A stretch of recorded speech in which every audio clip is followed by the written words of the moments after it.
B2 spirit bombers ലോകത്തിൽ ഉള്ളതിൽ വെച്ച് ഏറ്റവും മാരകമായ ബോംബേഴ്സ്. കൂടാതെ സ്റ്റെൽത്ത് ബോംബർ കാറ്റഗറിയിൽ ഇപ്പോൾ ടോപ്പിലുള്ള ഒരേയൊരു സിസ്റ്റം എന്നുകൂടെ പറയാം. ഇങ്ങനെയുള്ള ബോംബേഴ്സിനെ വെടിവെച്ച് വീഴ്ത്തണം എന്നുള്ളത് അത്ര സാധാരണ കാര്യമേ അല്ല. കാരണം ലോകത്തിലുള്ള ഏതുതരം മിസൈൽ ഡിഫൻസ് സിസ്റ്റത്തെ കൊണ്ടോ അല്ലെങ്കിൽ ആന്റി എയർക്രാഫ്റ്റ് സിസ്റ്റത്തെ കൊണ്ടോ ഈ ഒരു ബോംബർ വിമാനത്തെ വെടിവെച്ച് വീഴ്ത്തുക എന്നുള്ളത് പ്രാക്ടിക്കലായി നടക്കാത്ത ഒരു കാര്യം തന്നെയാണ്. ഈ സാഹചര്യത്തിൽ യമനിലുള്ള ഹൂത്തി റിബൽസ് ഒരു ക്ലെയിം നടത്തി. 21 MQ-9 റീപ്പർ ഡ്രോൺസിനെ ഞങ്ങൾ വെടിവെച്ച് വീഴ്ത്തിയിട്ടുണ്ട്. ഇതുപോലെ എത്രയും പെട്ടെന്ന് B2 ബോംബേഴ്സിനെയും ഞങ്ങൾ വെടിവെച്ച് വീഴ്ത്തും എന്നായിരുന്നു അവരുടെ പുതിയ അവകാശവാദം. ഇത് പറയുമ്പോൾ നിങ്ങൾക്കൊരു കാര്യം മനസ്സിലായിട്ടുണ്ടാകും, ഹൂത്തീസിനെ കൊണ്ട് ഇത് വെടിവെച്ച് വീഴ്ത്താൻ കഴിയുമോ ഇല്ലയോ എന്ന്. ഈ MQ-9 റീപ്പർ ഡ്രോൺസിനെ വെടിവെച്ച് വീഴ്ത്താൻ കഴിയുമെന്നുണ്ടെങ്കിൽ പിന്നെ എന്തുകൊണ്ട് B2 ബോംബേഴ്സിനെ അവരെ കൊണ്ട് വെടിവെച്ച് വീഴ്ത്താൻ കഴിയില്ല? ഇങ്ങനെ പല ഭാഗത്തു നിന്ന് പല അഭിപ്രായങ്ങളാണ് ഉയർന്നു വരുന്നത്. ഇതും റഷ്യ ഉക്രൈൻ സംബന്ധിക്കുന്ന ചില പ്രധാനപ്പെട്ട വാർത്തകൾ. ഇവയെല്ലാം ഈ വീഡിയോയിലൂടെ വിശദമായി അറിയാം.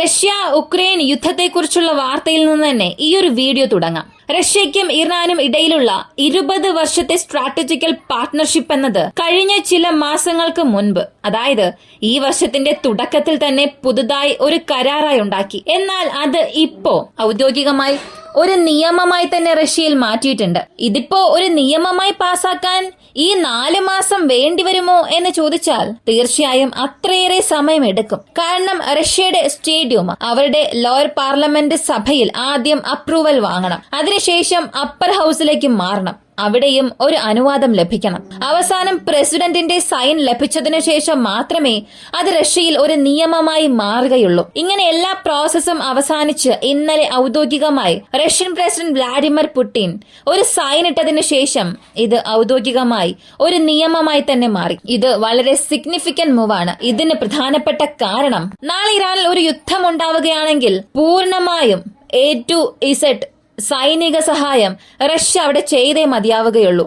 അല്ലെങ്കിൽ ചെയ്യാനുള്ള എല്ലാ അവകാശവും അവർക്കുണ്ട്. ഇനി നാളെ റഷ്യയ്ക്ക് എതിരായ ഒരു യുദ്ധം ഉണ്ടാവുകയാണ്. ഉക്രൈനും റഷ്യയ്ക്കും ഇടയിൽ ഒരു സീസ് ഫയർ കൊണ്ടുവന്ന് യുദ്ധം അവസാനിച്ചു.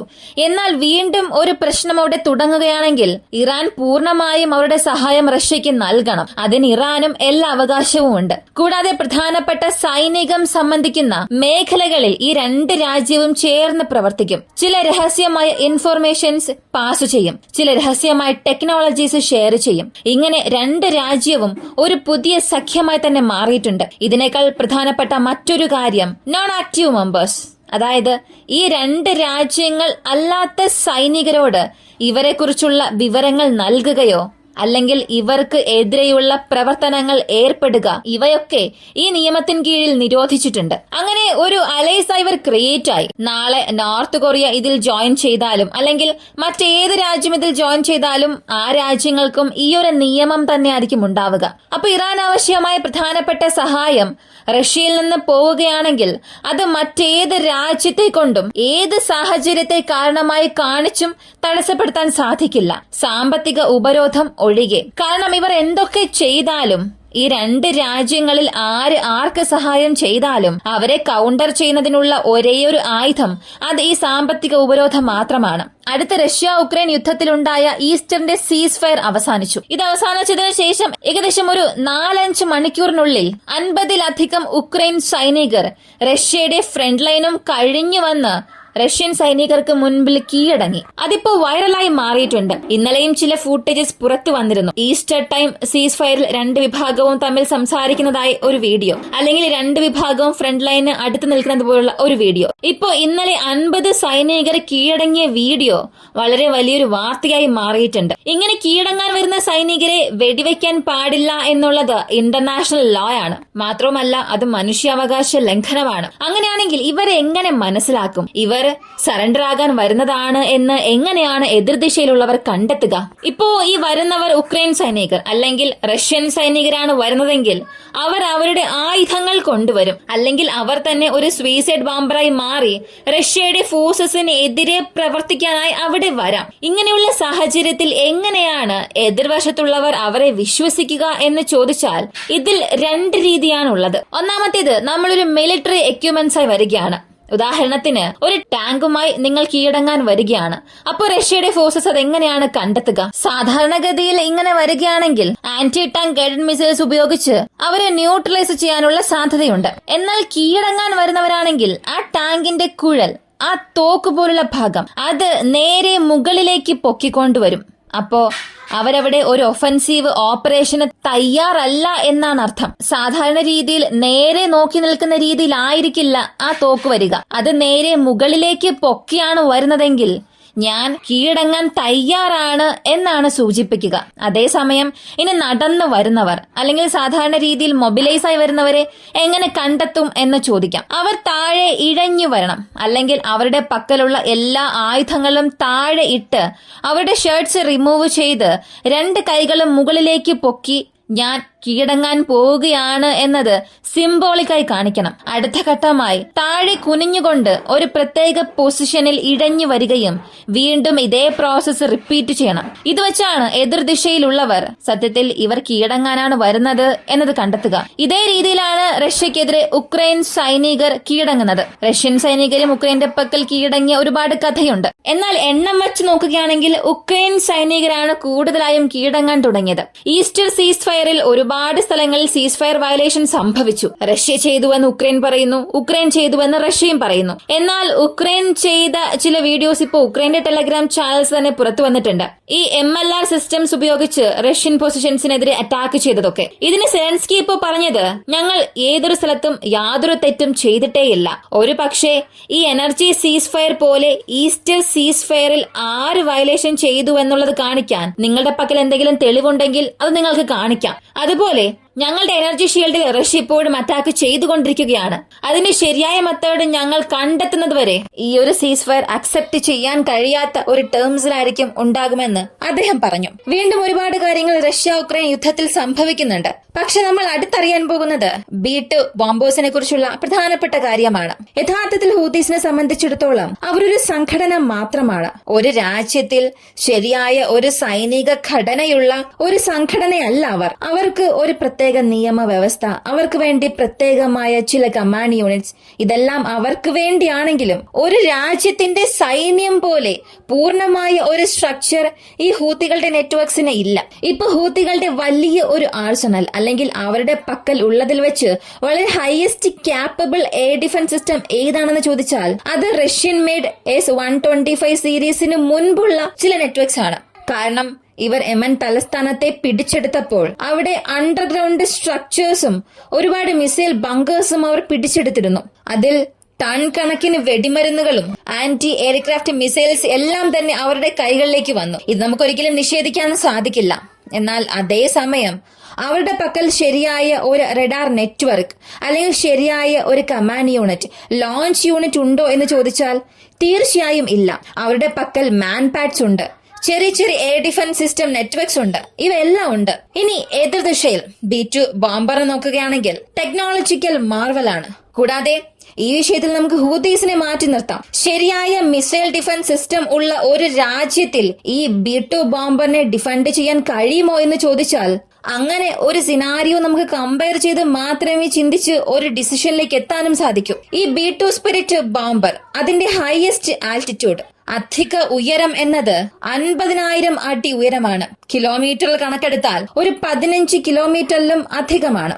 15 കിലോമീറ്റർ ഉയരത്തിൽ പറക്കുമ്പോൾ സാധാരണ എയർ ഡിഫൻസ് സിസ്റ്റത്തിന്റെ മിസൈലുകളെ കൊണ്ട് ഇതിനെ എൻഗേജ് ചെയ്യാനുള്ള സാധ്യത വളരെ കുറവാണ്.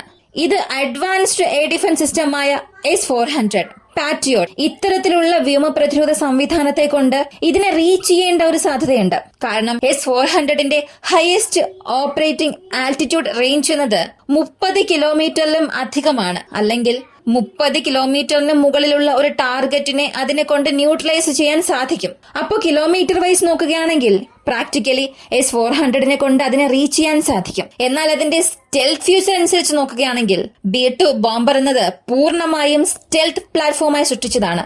അതിന്റെ റഡാർ ക്രോസ് സെക്ഷൻ സാധാരണയായി പറക്കുന്ന ഒരു വിമാനത്തേക്കാൾ വളരെ വളരെ കുറവായിരിക്കും. അത്രത്തോളം സ്റ്റെൽത്തിയ ടെക്നോളജിയിലാണ് അമേരിക്ക ഇതിനെ നിർമ്മിച്ചത്. അപ്പോ 50,000 അടി ഉയരത്തിൽ ഇത് പറക്കുമ്പോൾ ഈ S-400 റഡാർ അതിനെ കണ്ടെത്താൻ തന്നെ വളരെ ബുദ്ധിമുട്ടും. ആ സമയത്ത് ആ സ്ഥലത്ത് പാട്രോളിലുള്ള മറ്റ് ഇന്റർസെപ്റ്റർ വിമാനങ്ങളുടെ റഡാർ പ്രോസസ് ചെയ്ത്, അവിടെയുള്ള ഏവാക്സ് വിമാനങ്ങളുടെ റഡാർ പ്രോസസ് ചെയ്ത്, സാറ്റലൈറ്റ് നെറ്റ്വർക്ക് വഴി ലഭിക്കുന്ന തെർമൽ ഇൻപുട്സ് ഉപയോഗിച്ച് ഇവയെല്ലാം കാൽക്കുലേറ്റ് ചെയ്താൽ മാത്രമേ തിയററ്റിക്കലി S-400 കൊണ്ട് ഈ B-2 ബോംബറിനെ എൻഗേജ് ചെയ്യാൻ സാധിക്കൂ. അപ്പോ റഷ്യയെ പോലുള്ള ഒരു അഡ്വാൻസ്ഡ് സാങ്കേതിക വിദ്യയുള്ള ഒരു രാജ്യത്തിന് പോലും ഇത്രയേറെ ഇൻപുട്സ് ആവശ്യമാണ്. സാറ്റലൈറ്റ് ഇൻപുട്ട് ആവശ്യമാണ്, ചുറ്റുമുള്ള ഫൈറ്റർ ജെറ്റ്സിന്റെ ഇൻപുട്ട് ആവശ്യമാണ്, ഏവാക്സ് വിമാനങ്ങളുടെ ഇൻപുട്ട് ആവശ്യമാണ്, ഗ്രൗണ്ട് ബേസ്ഡ് റഡാർസിന്റെ ഇൻപുട്ടും ആവശ്യമാണ്. ഈ 4 ഇൻപുട്ട് ഉണ്ടെങ്കിൽ മാത്രമേ ഇതിനെ എൻഗേജ് ചെയ്യാനുള്ള പോസിബിലിറ്റീസ് തന്നെ ഇവരെ കൊണ്ട് സൃഷ്ടിക്കാൻ സാധിക്കൂ.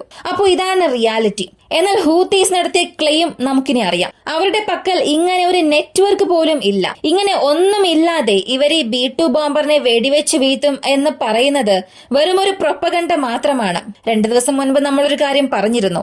MQ-9 റീപ്പർ ഡ്രോണിനെ ഇവർ വെടിവെച്ച് വീഴ്ത്തിയെന്ന്. ഈ ഡ്രോണിനെ വെടിവെച്ച് വീഴ്ത്തുക വളരെ എളുപ്പമാണ്. കാരണം അത് വളരെ പതുക്കെ മാത്രമേ പറക്കുകയുള്ളൂ. കൂടിപ്പോയാൽ 1 മണിക്കൂറിൽ 300-350 കിലോമീറ്റർ വേഗതയിൽ പറക്കും. അതും ഈ ഡ്രോൺ പറക്കുന്ന ഉയരം എന്നത് ഈ ബോംബേഴ്സുമായി കമ്പയർ ചെയ്യുമ്പോൾ വളരെ വളരെ കുറവായിരിക്കും. ചില കിലോമീറ്റർ ഉയരത്തിൽ മാത്രമേ പറക്കൂ. അത്രത്തോളം ആൾട്ടിറ്റ്യൂഡെ കാണുകയുള്ളൂ. സാധാരണ മാൻ പാഡ്സ് ഉപയോഗിച്ച് ഇതിനെ വെടിവെച്ച് വീഴ്ത്താൻ സാധിക്കും. അല്ലെങ്കിൽ ഹൂത്തികളുടെ പക്കലുള്ള മറ്റ് ആന്റി എയർക്രാഫ്റ്റ് ഡിവൈസസ് വഴിയും വെടിവെച്ച് വീഴ്ത്താൻ സാധിക്കും. എന്നാൽ ഈ സാഹചര്യവും B-2 ബോംബേഴ്സിനെ വെടിവെച്ച് വീഴ്ത്തുന്ന ഒരു സാഹചര്യവും രണ്ടും പരസ്പര ബന്ധമേ ഇല്ലാത്ത ഒന്നാണ്. ധാരാളം പേർക്ക് ഒരു പക്ഷെ ഇത് അംഗീകരിക്കാൻ സാധിക്കില്ല. ഹൂത്തീസിന്റെ പക്കൽ വലിയ ആർസണൽ ഉണ്ട് എന്നൊക്കെ നിങ്ങൾക്ക് പറയാം. F-35 കണ്ടെത്താൻ കഴിയുമെന്ന് അവകാശപ്പെട്ട ഇറാനെ കൊണ്ടുപോലും ഈ B-2 ബോംബേഴ്സിനെ കൗണ്ടർ ചെയ്യാൻ ഇപ്പോഴും യാതൊരു ടെക്നോളജിയും ഇല്ല. ഇതാണ് പ്രാക്ടിക്കലായ കാര്യം. അതല്ലാതെ ഹൂത്തീസ് അത്രത്തോളമൊക്കെ പവർഫുൾ ആണ് എന്ന് എത്ര വേണമെങ്കിലും നമുക്ക് പറയാം. അവർക്ക് MQ-9 റീപ്പർ ഡ്രോൺസിനെ വെടിവെച്ച് വീഴ്ത്താൻ സാധിക്കും. ചില എയർക്രാഫ്റ്റ്സിനെ ഡൗൺ ചെയ്യാനുള്ള ശ്രമങ്ങളും എടുക്കും. അറ്റാക്ക് ഹെലികോപ്റ്റേഴ്സിനെ തീർച്ചയായും വെടിവെച്ച് വീഴ്ത്താൻ സാധിക്കും. എന്നാൽ ബോംബേഴ്സിനെ വെടിവെച്ച് വീഴ്ത്തുന്ന ഒരു സാങ്കേതിക വിദ്യ ഇപ്പോഴത്തേക്ക് വലിയ രാജ്യങ്ങളുടെ പക്കൽ പോലും ഇല്ല. അപ്പോ ഹൂത്തികളുടെ ഈ ക്ലെയിം എന്നത് ഇവിടെ ഒരു പ്രചരണം മാത്രമാണ്. മാനസികമായി ആ ഒരൽപ്പം കളിക്കാൻ നോക്കുകയാണ്. അതല്ലാതെ ഇവിടെ ഹൂത്തീസിന്റെ സപ്പോർട്ടേഴ്സിനെ കൊണ്ടുപോലും ഈ ഒരു ക്ലെയിം അംഗീകരിക്കാനേ കഴിയില്ല. അതും ടെക്നോളജിയെ കുറിച്ച് അറിയാവുന്നവരാണെങ്കിൽ. ഈ ഒരു വീഡിയോയെ കുറിച്ചുള്ള അഭിപ്രായം കമന്റിൽ പറയുക. പ്രധാനമായും ഈ ചോദ്യം ഞാൻ നിങ്ങളോട് തന്നെ ചോദിക്കുന്നു. എന്നെ സംബന്ധിച്ചിടത്തോളം ഹൂത്തീസിനെ കൊണ്ട് മാത്രം അല്ല, ഇപ്പോഴത്തേക്ക് ലോകത്തിലുള്ള വലിയ രാജ്യങ്ങൾ, മിക്ക രാജ്യങ്ങളെ കൊണ്ടും ഈ സ്റ്റെൽത്ത് ബോംബേഴ്സിനെ ഗ്രൗണ്ട് ബേസ്ഡ് റഡാർസ് ഉപയോഗിച്ച്, സർഫസ് ടു എയർ മിസൈൽസ് ഉപയോഗിച്ച് അത്ര പെട്ടെന്ന് വെടിവെച്ച് വീഴ്ത്താൻ സാധിക്കില്ല. എന്നാൽ ഇന്റർസെപ്റ്റർ വിമാനങ്ങൾ ഉപയോഗിച്ച് വെടിവെച്ച് വീഴ്ത്താൻ കഴിയും. ഈ സാഹചര്യത്തിൽ ഹൂത്തീസ്, ഒരു എയർഫോഴ്സ് പോലും ഇല്ലാത്ത ഹൂത്തീസ് ഇങ്ങനെ ഒരു ക്ലെയിം നടത്തി. ഇതിനെ നിങ്ങൾ എങ്ങനെയാണ് കാണുന്നത്? നിങ്ങളുടെ അഭിപ്രായം കമന്റിൽ പറയുക. ഇങ്ങനെയുള്ള വീഡിയോസ് കാണാൻ താല്പര്യമുള്ളവരാണ് നിങ്ങളെങ്കിൽ ഇപ്പോൾ തന്നെ നമ്മുടെ ചാനൽ സബ്സ്ക്രൈബ് ചെയ്യുക. മറ്റൊരു വീഡിയോയുമായി വീണ്ടും കാണാം.